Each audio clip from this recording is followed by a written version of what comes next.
Selamat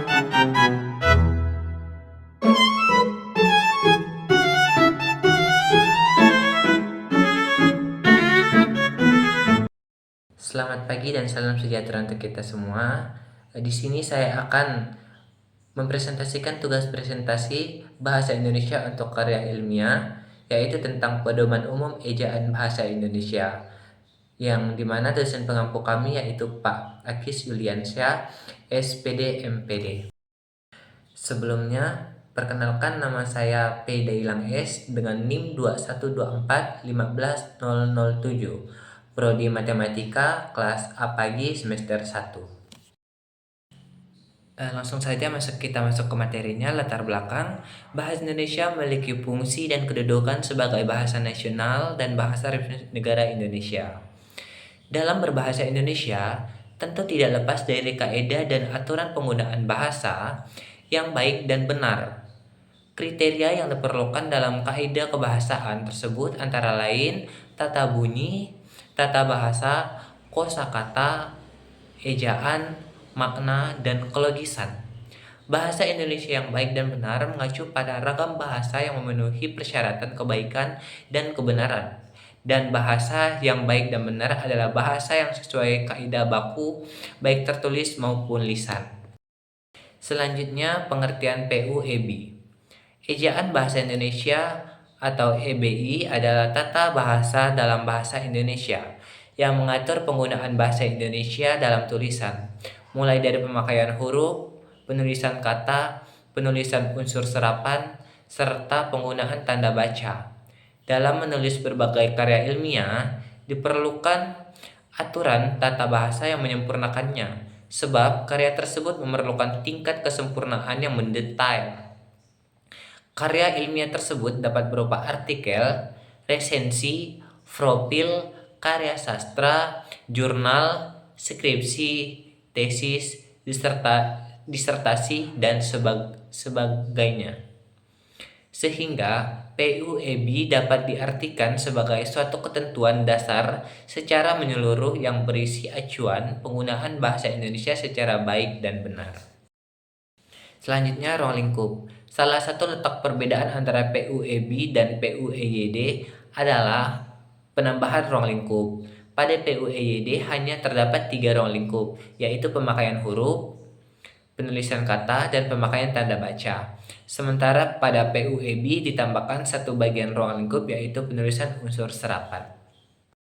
Baik, kita masuk ke pemakaian huruf. Yang pertama itu jenis huruf abjad. Huruf adalah tanda aksara dalam tata tulis yang melambangkan bunyi bahasa. Sementara abjad merupakan kumpulan atau sistem aksara itu sendiri berdasarkan urutan yang umum dan baku dalam bahasa tertentu. Ejaan bahasa Indonesia terdiri dari 26 huruf abjad. Baik, selanjutnya huruf vokal. Huruf vokal merupakan huruf yang pelafalan bunyinya dihasilkan oleh arus udara yang tidak mengalami rintangan dan kualitasnya ditentukan oleh 3 faktor: tinggi rendahnya posisi lidah, bagian lidah yang dinaikkan, dan bentuk bibir pada pembentukan vokal itu. Huruf-huruf vokal pada bahasa Indonesia terdiri dari 5, yaitu A, E, I, O, dan U. Selanjutnya, huruf konsonan. Huruf konsonan adalah huruf yang pelafalannya bunyinya dihasilkan dengan menghambat aliran udara pada salah satu tempat di saluran suara di atas glotis. Pada pelafalan konsonan, ada 3 faktor yang terlibat: keadaan pita suara, yaitu penyentuhan atau pendekatan berbagai alat ucap, dan cara alat ucap itu bersentuhan dan berdekatan. Huruf-huruf konsonan pada bahasa Indonesia dilambangkan oleh 21 huruf, yaitu B, C, D, F, G, H, J, K, L, M, N, P, Q, R, S, T, V, W, X, Y, dan Z. Selanjutnya, huruf diftong. Huruf diftong merupakan huruf vokal yang berubah kualitasnya pada saat pengucapannya dan dalam sistem tulisannya dilambangkan oleh 2 huruf vokal. Kedua huruf vokal tersebut tidak dapat dipisahkan karena tergolong dalam satu kata. Diftong berbeda dengan deretan vokal, karena setiap huruf vokal pada deretan vokal mendapat hembusan yang sama dan hampir sama, dan kedua huruf vokal tersebut berada di dalam dua suku kata yang berbeda. Contoh huruf diftong dalam bahasa Indonesia adalah ai, au, ei, dan oi. Selanjutnya, huruf kapital. Huruf kapital dipakai sebagai huruf pertama awal kalimat. Selanjutnya, huruf miring. Huruf miring merupakan huruf yang terletak miring, tetapi tidak sama dengan tulisan tangan pada kursif. Yang selanjutnya, huruf tebal. Huruf tebal adalah huruf yang dicetak tebal atau fade. Selanjutnya, penulisan kata. Yang pertama, kata dasar. Kata adalah satuan unit terkecil dari bahasa yang terdapat berdiri sendiri dan tersusun dari morfem tunggal. Kata merupakan perwujudan kesatuan perasaan dan pikiran yang digunakan dalam berbahasa, baik diucapkan maupun dituliskan. Kata dasar dapat diartikan sebagai satu kata yang menjadi dasar bentukan kata yang lebih besar dan bahkan menjadikan kata tersebut memiliki makna yang berbeda. Selanjutnya, kata berimbuhan.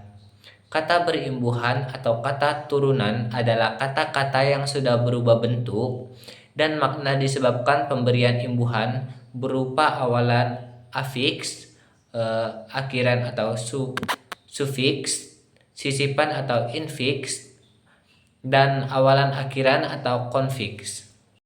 Selanjutnya, bentuk ulang. Bentuk ulang adalah kata dasar yang mengalami pengulangan hingga membentuk makna yang berbeda. Bentuk ulang ditulis dengan menggunakan tanda strip atau kurang di antara unsur-unsurnya. Baik, kita langsung masuk ke kesimpulan. Yang pertama, ejaan bahasa Indonesia atau EBI adalah tata bahasa dalam bahasa Indonesia yang mengatur penggunaan bahasa Indonesia dalam tulisan, mulai dari pemakaian huruf, penulisan kata, penulisan serapan, serta penggunaan tanda baca. Yang kedua, ruang lingkup PUEB adalah pemakaian huruf, penulisan kata, pemakaian tanda baca, dan penulisan unsur serapan. Yang ketiga, huruf adalah tanda aksara dalam tata tulis yang melambangkan bunyi bahasa.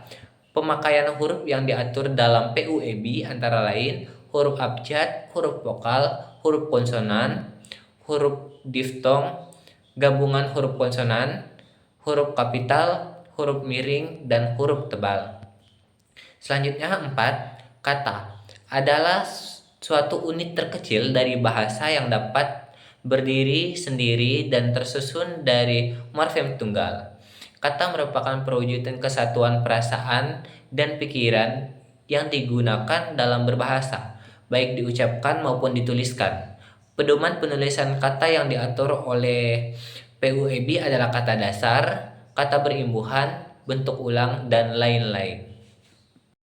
Baik, itulah akhir dari presentasi saya tentang pedoman umum ejaan bahasa Indonesia. Akhir kata saya ucapkan sekian dan terima kasih.